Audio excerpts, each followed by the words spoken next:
Jason Dumas here with Dan Devone on 95.7 The Game. We'll be with you for the next 3 hours. Talking Giants, of course. We hope not to put you asleep talking about the Giants. Some Niners, some Warriors, a lot going on in the world of sports. Dan, it's been a minute since we've hosted together. What's up, Philly? Man, I can't complain. Can't complain except... Stop fronting. You're straight up Philly, man. I know you do what you do in San Francisco. You're owning the city, broadcasting both via the television airways and on radio, and knocking it out if you watch my man Jason, who, of course, is with Cron. Did you supplant Gary Radnich by chance? Gary Radnich's last day at Cron was my first day. So you replaced the legend. I don't want to put it like I replaced the guy, but he left, I came. How difficult did you hear sort of filling into the big shoes, the vacated shoes of one Ratty, as he was once affectionately known? Yeah, we got a lot of emails when I first came. Where's Gary? Where's Gary? Where's Gary? But they've slowly tapered off. Yeah. Well, now it's your world. You're taking it over. No disrespect to Gary. Nah. He's a legend. It's funny. I've actually never met him. Never met Gary Radnich. Neither have I. But I grew up with the guy. Yeah. So where are we going today, man? What are we doing here with those San Francisco Giants? I need something to yell about. I need something to smile about. Like, you got to help me out here, Jay, because this isn't looking very good. Here's the problem. We have to talk Giants, of course, because the people care about them, and they are our baseball team here in the Bay Area. They've brought a lot of joy to these fans, but the only problem is the more we talk about the Giants, the more people might start falling asleep. They're the most boring team in baseball. No doubt. Their offense is anemic. They can't produce runs. They have relatively no star power outside of Logan Webb. And Logan Webb isn't even the name he should be because he hasn't really been, aside from that, what was that, 21 season where they won 106 games. Outside of that, he hasn't played in any big-time baseball games like on national TV to really get the name recognition that warrants his talent level. So even Logan Webb Giants just don't have any star power, and they can't produce runs, and they're just a boring product. There's nothing else really to say about it. Out of the corner of my eye, I'm watching the Knicks and the Pacers. Can we just tease that we will get into a little go New York go? 100%. No doubt. We got to go strong, Jersey. Ken, how are you? Sorry for the delay. Saying hi to my boy. We're straight up East Coast, Philly. How we doing, Jersey, fellas? Ken in the house. We're going to go New York. We're going to talk about what happened at the Garden, what happened last night, but let's get into the San Francisco Giants. Yeah, man, I'm with you. I'll tell you what, if you're having a hard time sleeping at night, just turn on those Giants because there's not a lot going on right there with that team. We talked about this last week. If you want to bang for your buck, if you want to sit someplace for like $10, it's like going out to Big Rec at Golden Gate Park, get a good seat, watch some good baseball. Go watch the Oakland A's if you want some baseball in the Bay Area right now. They've been exciting. Yeah, they've fallen off a little bit this past week. Yeah, it's the thing about the A's is it's based on the expectations. You love to see it because obviously, the payroll, lowest in baseball. They're not expected to be all that good. And like you said, they tapered off a little this week, but in the last month, 3 weeks to a month, they've been playing playoff level baseball. Best story in baseball, $45 million a year for the entire payroll. I mean, but you know what, John? Shohei tips more than that in a week. You know what Fisher's going to do now. The guys who have been playing well, screw him. The guys who have been playing well for Oakland, they're going to get dealt at the trade deadline because they can't be playing too well for the A's. But back to the Giants. I mean, look. Wait, I got one more A's story for you before we get into the San Francisco Giants. I sent this out to Jersey Ken during the week. Jersey Ken's our producer, by the way. Y'all, I walk in, I see a New York Knicks tattoo on his forearm. He got the Knicks tattoo on his forearm, man. Go New York, go. He is, that is legit. That's not just talking about it like me. Like, I'll sing the New York Knicks and I'll pretend, but he's putting it on them. New York or nowhere. He's tatted himself for life, marrying himself to the New York Knicks. So this isn't just a run in the playoffs. This is, he's joining with the Knicks forever, just letting you know. And, bro, same with you, Philly. Like, we're talking about tats. If you want to, we'll get into what you're showing these days as well. But listen, so I sent him, check this out, Jason. I sent him this this video. It was a TikTok, right? And so you got this dude at an Oakland A's game. They get about 2,500 people. What are they averaging? Like, seriously, 3,000 fans, I think, about this year? That. You get this guy, and it happens, right? If I ask you, if I ran on the field, what do they call them? Where do the Phillies playing these days? What's that? Was bank? Citizens Bank. Citizens Bank. So if I'm at Citizens Bank, and let's just say I've had a few, I get in the bullpen, I jump onto the field during the 7th inning stretch in a game.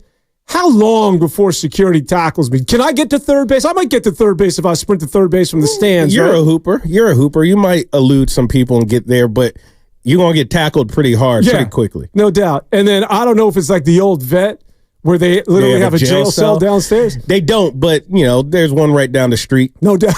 Right down Broad Street. You'll be in a little holding cell within 15 minutes. Just toss a coin. There's going to be a jail cell within 10 minutes wherever you are. So this dude at an A's game jumps onto the field, 7th inning stretch. Not only does he get to third base, he runs to second base. And the grounds crew's just doing their thing. There's nobody. And he's saluting the crowd. He comes all the way to first base. He makes it to home plate. And still absolutely nothing from anybody. No security. It gets so ridiculous that he goes back to third base. Career with purpose, and there's pay, still nothing. Benefits, and eventually, some woman runs onto the field, and she was in a security outfit. I guess she was security, and she said, "Hey, come on, man, you got to stop this." And he runs back into the stands, and there was like, they're just like, "Hey, you got to get back up there." Are we not on the air here? We're good. Okay, I have a technician here who's in my. There we go. Thank you very much. We're good. Looking good. This show's not. Listen, we're two former TV guys, so like if the camera ain't working, I'm out of here. So that's what happens at the Coliseum though nowadays. But look, you don't have to break the bank to get into Oracle Park anymore either. I had family in town from the East Coast a couple weeks ago, and what did you drop seriously from beginning to end? Getting a beverage or two, parking the rig. So we didn't park. Obviously, we like Ubered down because we were going to have a few cold ones, and we got in there.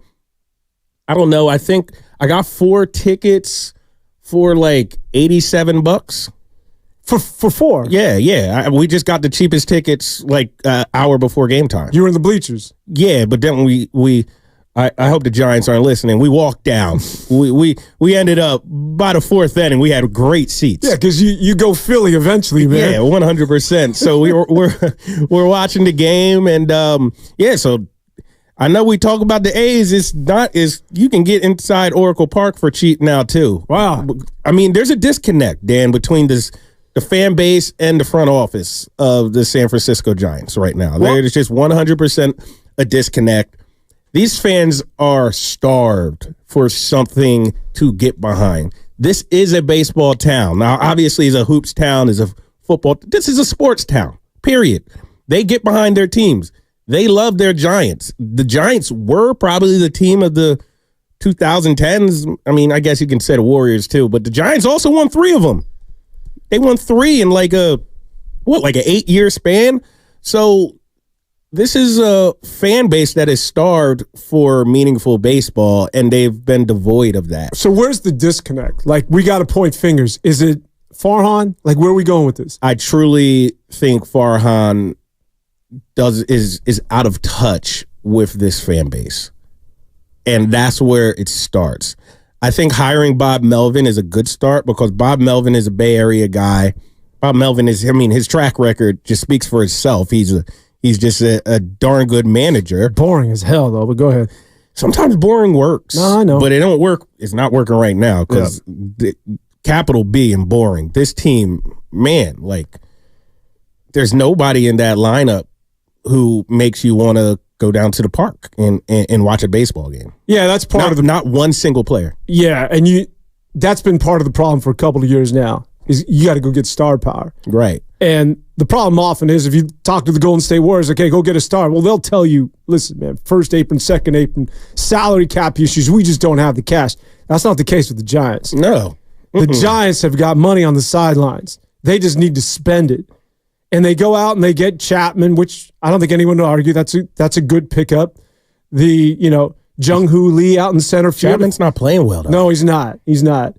I think, when you talk about this team, I look at it and I do believe at some point they're going to hit, right? Like they can't be this bad. Chapman he's not a bad baseball player. At some point, he's got to start squaring things up, and he's shown signs. And, that's sort of true. Conforto's hitting, and, Pat Bailey's been legit. It's just they're missing stuff. They're missing that igniter. They're missing that go-to guy. Now, I don't know, Aaron Judge played him a couple of years back.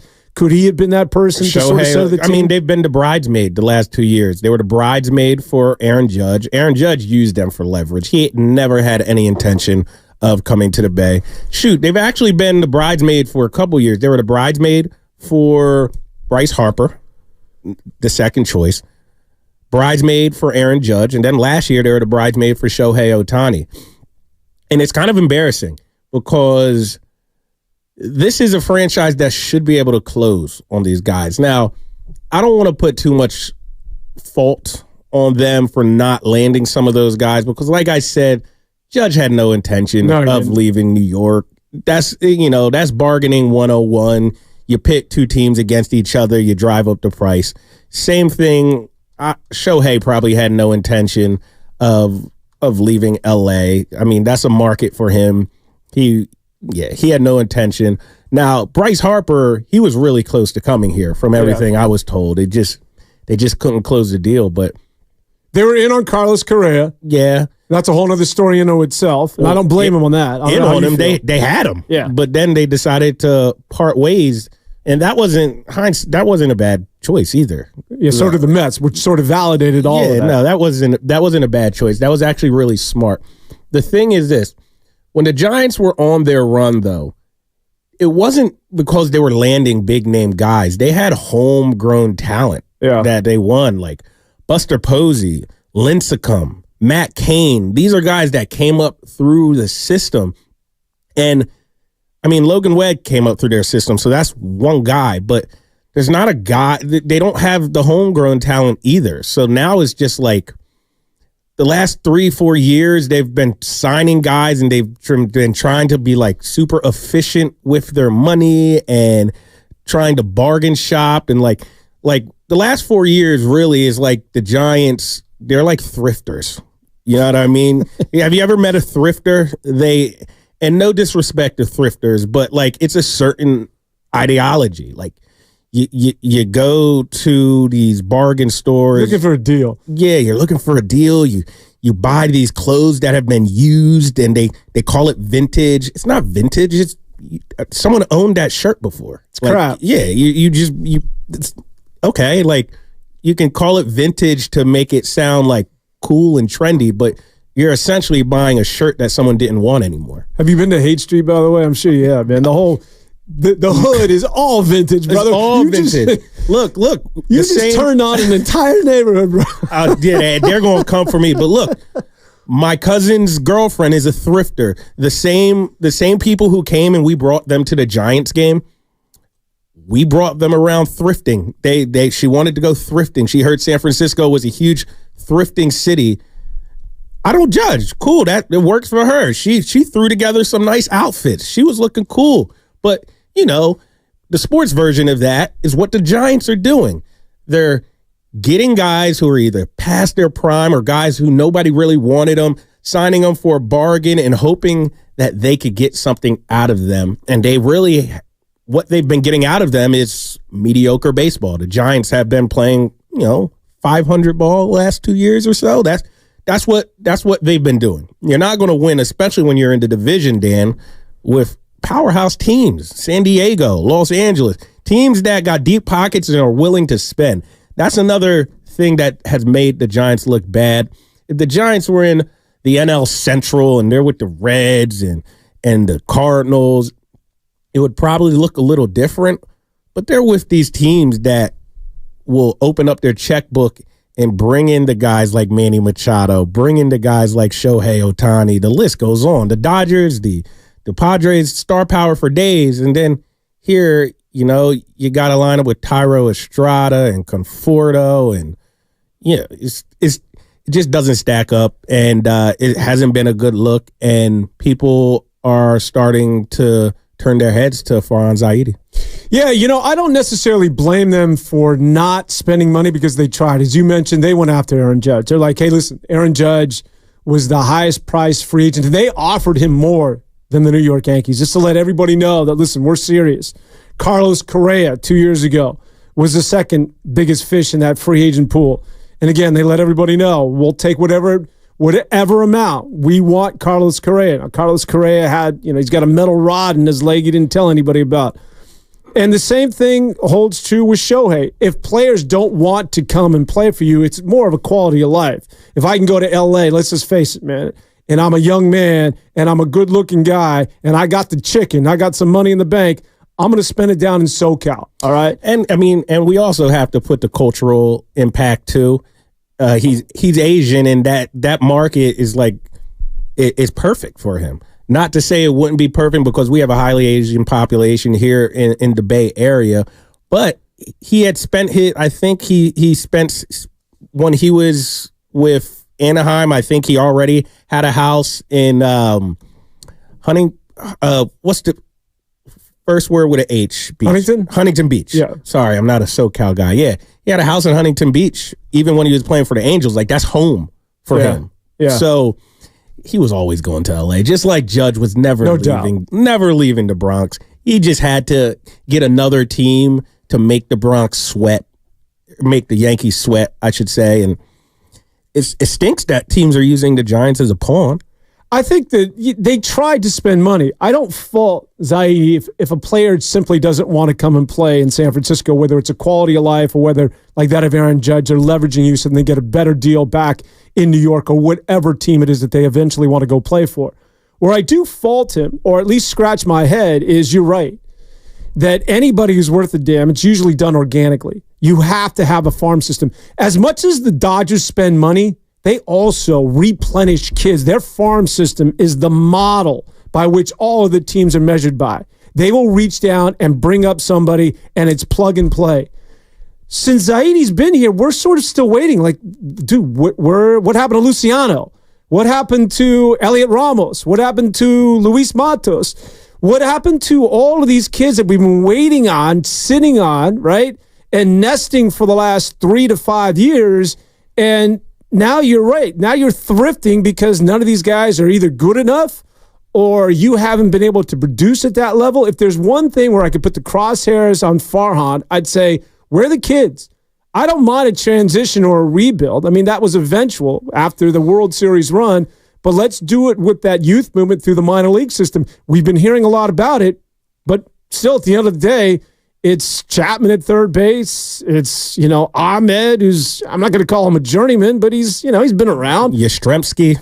Oh, dude, I am so tired of the Yastrzemski, Austin Slater rotation. Bro, we got to move on from that. I love you guys, but I can't get down with that anymore. And Dan, you know who else just seems tired of it and fed up? Logan Webb. Logan Webb, last night, he just seemed fed up. This is a guy who last year he had no one produced for him while he was on the bump. He didn't get any run support. And like I said, he's a guy who should be well known across the majors, across fan bases in baseball, but he's not because of the team he plays for. And he just hasn't been able to play meaningful baseball really since that run, which, looking back, how the heck did this team win 106 games? Or was it either 106 or 107? Yeah, the Dodgers had 106. Yeah. That was, how did they squeeze that out of the team they had? Well, it was the worst thing that could have happened to him because the stars were aligned, and occasionally that'll just happen in baseball, that everything that you roll the dice on just comes up aces. And everything that they picked just came up roses. Pinch hit home runs. They just, the rotation, just the constant changing of players, and it created this delusion, or I should say this illusion, that that's the way you can play successful baseball. Let's just platoon everybody. Let's do it with just a smaller payroll, and we can be good. We just proved it because we won 107 games. That wasn't scalable, man. No. That was going to happen once in our lifetime. And I think the worst thing that could have happened is that the Giants felt as though that was a model for the future. Dan, let's hear from Logan Webb. This was him after the game last night. I want you to tell me just what do you take from these comments? It's dog to be honest, as a whole. Just can't. It's frustrating. It's not good enough. Is he in reference to his performance or the team's? Team. Yeah. Yeah, you're right, man. Read between the lines. He's calling you out, San Francisco. Enough is enough. Give me some run support. He just, and I've interviewed Logan so many times over the past 3 years. I've interviewed him one-on-one in a scrum. He is usually a pretty even-keeled, upbeat dude, and he, like most pitchers, doesn't really show his frustrations. I saw the video of that. I wasn't there last night, but I saw the video of that. He just seems fed up. He seemed fed up. He called him out. Yeah. That was enough of this, man. Unfortunately, he just signed that contract, but that's a good way to lose a baseball player. And I think that the San Francisco Giants, listen, I like the rotation. I mean, you have to think Snell will get right. Yeah, Blake Snell's not. He's a former Cy Young Award winner. Robbie Ray's a former Cy Young Award winner who's on the shelf. This rotation is legit. Yeah, no, it's a good rotation. Their pitching has been fine. Despite the injuries. Their pitching has been fine. Bad, yeah, but the bullpen has been questionable at times. It's just you've got to score up the baseball at some point. And it's not just relegated to this year. We're going on a couple of years now of hit the damn ball. And so that's the bottom line in all of this is that you've got to be able to produce. And Logan Webb, he had an off performance his last time out, but he's pitching. I mean, he's been in one of his best stretches in his career over the last month. But it's just typical. No run support, and you're right. He just seems like another dude. But you put him on the Yankees or the Dodgers or a good baseball team, and you're talking about a Cy Young Award winner here. He's been one of the best pitchers in baseball, but you can understand the frustration if you're not getting the support offensively. And that's wherein lies the San Francisco Giants' problems, is that they have got to be able to produce. And it's the reason why they went out and got Chapman and re-signed Conforto and got these guys. But this is on you, Zaidi. No more excuses. There's no kids. It's the guys that you chose. And if they're not hitting the baseball, well then, man, who are you going to scapegoat next? I mean, you already fired your man of a year ago in Gabe Kapler, or a guy who's been your head coach for your manager for the last couple of years. So at some point, Farhan he's down to his last card, man. He's in the corner right now, and he's trying to come out swinging. And this team has got to hit the baseball, otherwise, I'm sorry, 6 years is enough for you to get it done, and it ain't happening. And it seems to me, from afar, I don't want to act like I know all and that this is sourced information, but just looking from afar, it seems like Farhan just tries to distance himself from the old regime that was around when the Giants were in their heyday and when the Giants were winning World Series. It almost seemed like Farhan intentionally wants to drift away from that and do things his way. And it doesn't resonate well with this fan base. It just doesn't. Like, the Giants were an old school type of baseball program. They grew players within that. I was just at the Bay Area Sports Hall of Fame, and Sabian got inducted that night. And Sabian was just, when he was up there talking, he was telling stories about the old regime. He was telling stories about how they used to do things. And it just seems like it's the polar opposite way now for the Giants. And that is something that these fans notice. Yeah, I don't know if it's necessarily, I don't blame him from sort of breaking away if that's the way he wants to do it. If he wants to do it a new way, like, look, man, I'm a young guy. I'll respect what those guys did, but I'm going to do it my way. Better work. Yeah, bottom line. Better work. Bottom line. You can do whatever the hell you want to do, but 6 years later, my man, you are not considered one of the top GMs in baseball. I mean, you think of Mike Elias in Baltimore. You think of, Chris Young with the Texas Rangers. Those are young dudes. You're like, okay, they had a plan. They're innovative, and they went out and got their guys, and they're winners, right? And they're not necessarily big market teams, and they don't have the payroll like that at the San Francisco Giants. So I don't care how it is that you want to do it, but the bottom line is the bottom line. and that is win some baseball games and let's get into the postseason to be relevant again. And after 6 years, failure is failure, man. No matter how it is that you wanted to approach whatever it is that you're trying to do with the San Francisco Giants, which right now is not winning many games. Not at all. And like I said, it's just the thing that resonates with me the most is the disconnect between the fan base and this front office of the organization. Like, you can say what you want about the Warriors. You can say what you want about the 49ers. But I think the fan base knows what those organizations are doing and trying to do. With the Giants, I don't think anyone really has a clue. Anyone. It's like you said, are you big game hunting? Are you trying to bring in a top free agent? Are you thrifting, quote unquote? Are you going to grow within? You haven't been able to do any of that well. And it's like you haven't really committed to any of it too, really. It's just like you're all over the place. And then the product, which we see, again, is a mediocre baseball team. You're not bad enough to bottom out and get the top pick in the draft, but you're not good enough to be taken seriously. And that's really the worst place a franchise can be in. Bring back Brian Sabian, man. Speaking of New York, you need somebody with some personality. No more nerds. Don't ever do that again. No more nerds, Giants, because this dude's on his way out as far as I'm concerned. We got to get to a break. All right, let's get to the break. On the other side, we'll have a little more Giants, but we'll also get into some hoops. A lot of storylines with this Warriors team going into the offseason. That's Dan Devone. I'm Jason Dumas. We'll be back in a couple minutes. Pay, outstanding benefits, and a promising future? The Alameda County Probation Department is seeking dedicated people to make a difference as a juvenile institutional officer associate. Visit joinacpd.org to learn more. It's a mystery where Old Spice finds its amazing scents like Himalayan sea salt, but I'm